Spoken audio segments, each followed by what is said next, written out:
Bismillahirrahmanirrahim. Assalamualaikum warahmatullahi wabarakatuh. Alhamdulillah nahmaduhu wa nasta'inuhu wa nastaghfiruh wa na'udzu billahi min shururi anfusina wa min sayyiati a'malina may yahdihillahu fala mudhillalah wa may yudhlil fala hadiyalah. Halo teman-teman. Kita dari kelompok 4 akan mempresentasikan tugas bahasa Indonesia dengan judul penggunaan bahasa sarkasme pada kajian Habib Bahar di platform YouTube. Nah, sebelum masuk ke materi, kita dari kelompok 4 bakal perkenalan dulu nih sama teman-teman yang ada di sana. Dan oleh karena itu, untuk kelompok 4 dipersilakan untuk perkenalan.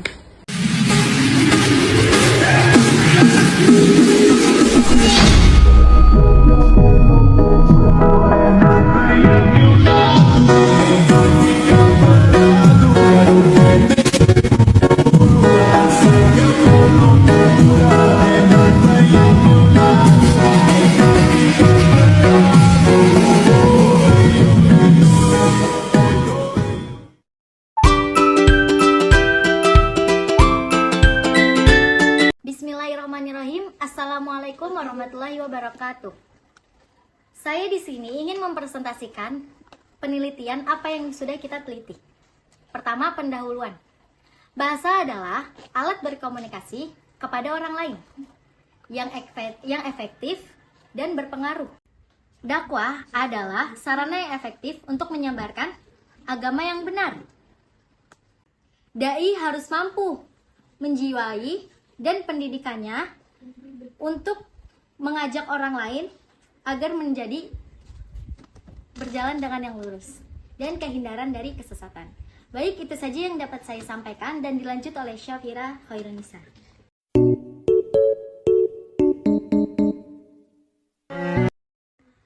Oke, saya di sini akan melanjutkan penjelasan dari sahabat saya Vivi Alaida Ahmad. Nah, siapa yang tidak kenal sosok Habib Bahar bin Smith, seorang penceramah atau dai yang viral dengan gaya ceramahnya yang banyak menggunakan bahasa sarkasme sehingga menimbulkan kontroversial. Salah satu cara untuk menjalankan fungsi emotif bahasa adalah dengan menggunakan gaya bahasa sindiran untuk menyampaikan perasaan yang disebabkan oleh rasa tidak suka atau tidak senang, jengkel, benci, dendam, dan sebagainya. Ungkapan-ungkapan kasar atau biasa disebut sarkasme adalah makian, bahkan cercaan yang tidak pantas didengar dan dapat menyebabkan kesalahpahaman antara orang yang berbicara dan orang yang berbicara. Kata Yunani untuk sarkasme berasal dari kata sarkasmos, yang berarti rujukan kasar pada majas sinisme dan majas ironi yang menggambarkan kesulitan yang menyakitkan. Sarkasmus biasanya digunakan untuk mengejek atau mengalahkan orang lain. Dalam ceramah Habib Bahar tersebut terdapat 5 bahasa sarkasme yang beliau ucapkan. Yang pertama, menyindir pemerintah, pejabat koruptor, penjahat, pembunuh, bandar narkoba. Padahal yang dimaksud Habib Bahar adalah ingin membela kebenaran, tapi malah masuk penjara. Bagaimana dengan mereka yang punya jabatan tinggi dan melakukan kesalahan yang telah dibuatnya, namun tidak dipenjara? Yang kedua, Habib Bahar menyampaikan ke polisi, "Hai polisi, apabila Panji Gumilang tidak ditahan dan tidak ditangkap, demi Allah saya dan seluruh umat Islam akan mendatangkan Ponpes Al Zaitun." Terus yang ketiga, "Hei Pak Lurah, beneran tuh jalan, mana Pak Lurahnya, mana bupatinya? Kalian jangan makan gaji buta goblok. Kalian harus melayani rakyat." Terus yang keempat, menyindir pejabat yang membutuhkan rakyat.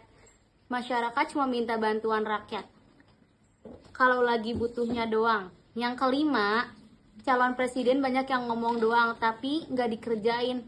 Dia nyogok rakyat, makmurin hidup rakyat kalau mau pemilihan doang, tapi kalau sudah terpilih dilupain itu masyarakat. Oke, selanjutnya akan dilanjutkan oleh rekan saya, Nita.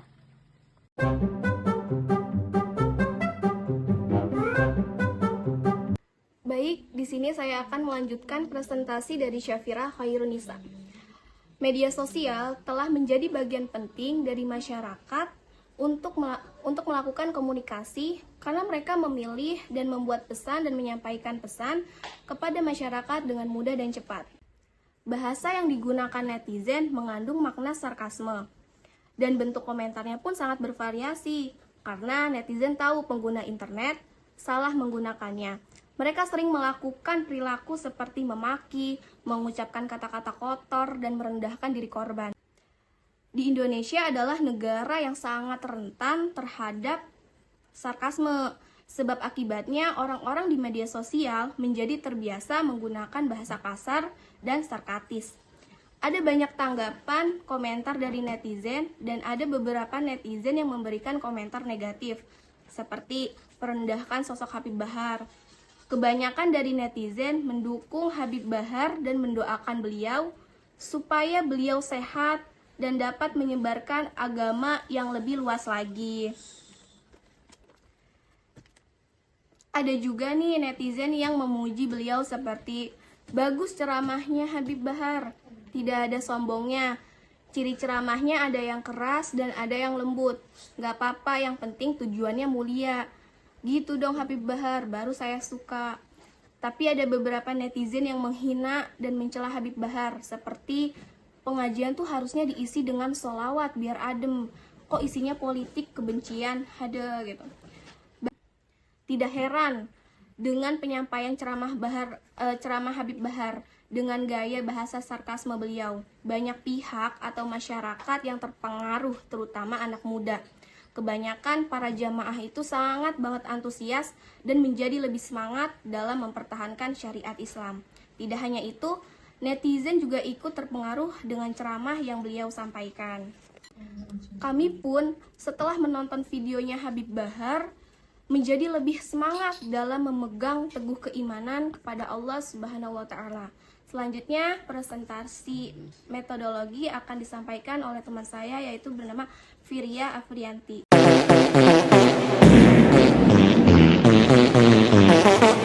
Penelitian ini termasuk dalam kategori penelitian kualitatif yang menggunakan jenis analisis data. Penelitian kualitatif juga dikenal sebagai penelitian natural atau penelitian alamiah. Adalah jenis penelitian yang menekankan proses dan makna yang tidak diuji atau diukur dengan tepat dengan data deskriptif. Berdasarkan data yang telah dipaparkan di atas, kami meneliti penggunaan bahasa sarkasme, tanggapan, dan pengaruhnya bagi masyarakat yang menonton video tersebut. Maka metode penelitian kualitatif dengan jenis penelitian analisis data yang kami gunakan. Sumber data yang dikumpulkan langsung oleh kami, yang dimana kami meneliti bahasa sarkasme pada video ceramah Habib Bahar dan tanggapan oleh para netizen terhadap video tersebut dan pengaruh yang dirasakan netizen ketika menonton video tersebut.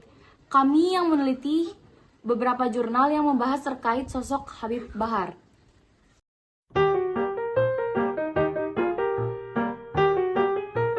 Berdasarkan hasil yang telah peneliti lakukan, bahwasannya penggunaan bahasa sarkasme dalam ceramah dapat banyak menimbulkan konflik dan perdebatan.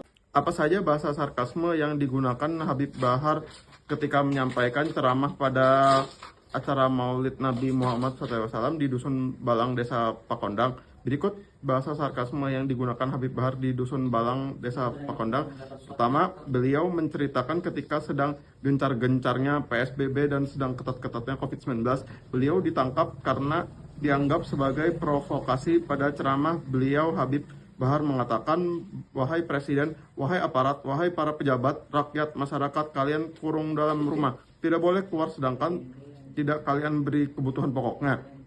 Kalian tidak beri makannya, kalian tidak beri minumnya. Kalian mau matiin rakyat, kalian mau bunuh rakyat atau mau menghidupkan rakyat. Kedua, para pejabat, jangan semena-mena pada kami rakyat. Kalian harus berbakti kepada kami bangsa dan rakyat. Ketiga, hei lurah, Kenapa jalan dari ujung sampai sini dibiarkan? Kenapa dibiarkan? Mana lurahnya? Mana camatnya? Mana uang untuk pembangunan jalan itu? Bangun itu jalan. Mana keempat? Mana lurahnya? Mana camatnya? Mana bupatinya? Kalian jangan makan gaji buta, goblok. Ini lurahnya kemana? Goblok. Kelima, nih besok tahun 2024 pemilu. Kau lihat itu yang tidak pakai peci, mak benteng, yang nggak pernah pakai jilbab, mak benteng. Karena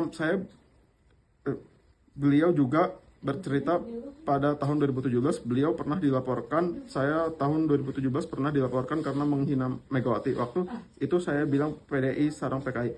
Ketujuh, besok tahun pemilu, pejabat butuh sama Islam, butuh sama masyarakat kalau ada maunya.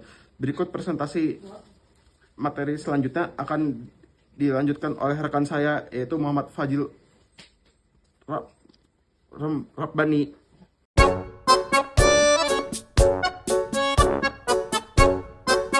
Di sini saya akan melanjutkan presentasi dari Muhammad Haidar Fajri.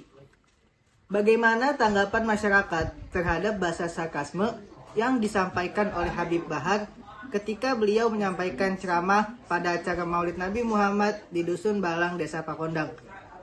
Masyarakat yang menonton terlihat sangat antusias karena dengan gaya bahasa yang beliau gunakan itu dapat membangkitkan semangat juang dan jiwa berkorban dari setiap individu masyarakat itu sendiri. Lalu presentasi selanjutnya akan dilanjutkan oleh Saudara Salma Seraya.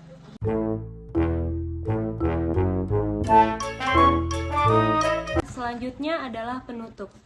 Sarkasme adalah sindiran kasar dalam bahasa. Lalu, media sosial telah menjadi bagian penting untuk masyarakat.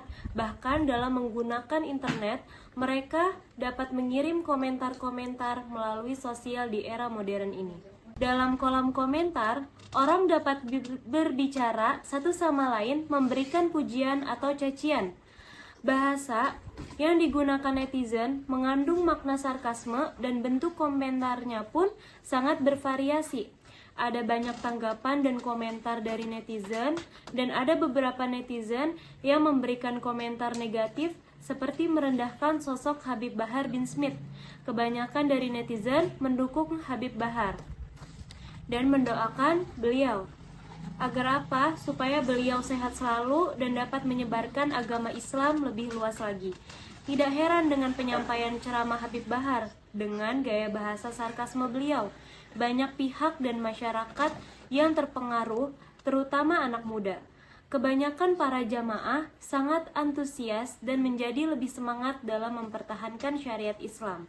Berikut ini merupakan saran yang peneliti sampaikan terkait penelitian ini dengan judul Bahasa Sarkasme pada video Habib Bahar pada acara Maulid Nabi Muhammad SAW di Dusun Balang, Desa Pakondang yang tertera di platform YouTube. Yang pertama, para pejabat harus bersikap lebih adil terhadap apa yang telah ditulis sesuai dengan undang-undang. Dan yang kedua, calon presiden sudah seharusnya melaksanakan apa yang telah mereka sampaikan, bukan hanya omongannya yang tinggi, namun sikapnya juga. Terima kasih. Itu adalah presentasi yang telah kami sampaikan dari kelompok 4. Kurang lebihnya kami mohon maaf. Jika ada salah-salah kata, itu datangnya dari diri kami pribadi. Jika ada kekurangan, itu datangnya dari Allah Subhanahu wa Ta'ala. Sekian kami selaku kelompok 4 pamit undur diri. Wassalamualaikum warahmatullahi wabarakatuh.